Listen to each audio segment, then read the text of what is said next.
പഠിച്ചിട്ട് മറ്റേ എല്ലാവരും തോൽപ്പിക്കാൻ എല്ലാവരും വട്ട പഠിക്കണം എന്ന് പറഞ്ഞു ഗൈസ്. ഇന്ന് ലൂം ഓഫ് മാച്ചാണ് വട്ട പഠിക്കാൻ. ഹെഡ്ഷോട്ട് ഒക്കെ അടിക്കുമായിരുന്നു, വട്ട ഹെഡ്ഷോട്ട് അടിക്കുമായിരുന്നു. എന്നാലും ഇന്ന് അവൻ്റെ ഫുള്ള് തലയടിക്കും ഗൈസ്. കണ്ടോ ഗൈസ്, ഇന്ന് ഗൈസ് അതിൻ്റെ നീട്ട ഗൈസ് അവൻ്റെ തലയെടുത്തിട്ടുണ്ട് ഗൈസ്. ഇനി അടുത്ത റൗണ്ട്. ഇനി ഗൈസ് ഡെസേർട്ടിലുള്ളതുകൊണ്ട് അവൻ്റെ തലയെടുക്കാനുള്ള എൻ്റെ ശ്രമം അത് എന്താണെന്ന് നമുക്കറിയില്ല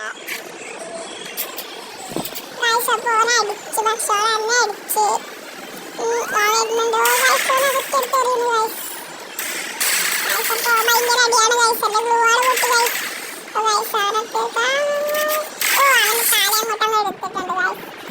ഓക്കെ ഗൈസ്, ഈ റൗണ്ടിൽ അവൻ MB40 എടുത്ത് വെക്കിപ്പൊടി തന്നെ അതുപോലെ തലയെടുക്കാൻ നോക്കാം ഗൈസ്. അവനെ എൻ്റെ വീട്ടിൽ ഗൈസ് തന്നെ ഗൈസ് എടുക്കാൻ പറ്റില്ല. അവൻ അവിടെ കിടത്തി ഇറക്കും ഗൈസ്.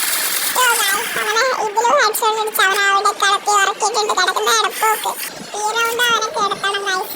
നല്ല റേഞ്ച് ഗൈസ്. നമുക്ക് ഹെഡ്ഷോട്ട് അടിക്കും. ഓ അടി അടി അടി. ഓ ഗൈസ് അവൻ്റെ റേഞ്ചൊന്നും പോയില്ല ഗൈസ്. ഓൻ നമ്മളെ വട്ടം കെട്ടിക്കാണ്. അപ്പോൾ ഈ റൗണ്ട് നമ്മൾ ജയിച്ചു. അപ്പോൾ ഗൈസ് നമ്മളെ മീഡിയം എന്താ എടുക്കുക MB5 എടുത്തിട്ടുണ്ട്. അപ്പോൾ ഗൈസ് അവൻ്റെ തല അവൻ്റെ റേഞ്ച് പോയി ഗൈസ്. ഓ നമുക്ക് ഇവനെ വട്ട പഠിക്കാൻ നോക്കാം ഗൈസ്. SPD ഉണ്ട്. അപ്പോൾ ഗൈസ് വട്ട പേർന്നില്ല ഗൈസ്. വട്ട പേർന്നില്ല ഗൈസ്. വട്ട എത്ര അടിച്ചിട്ട് പേർന്നില്ല ഗൈസ്. കുത്തിയിരുന്നടിച്ചു, നിന്നടിച്ചു.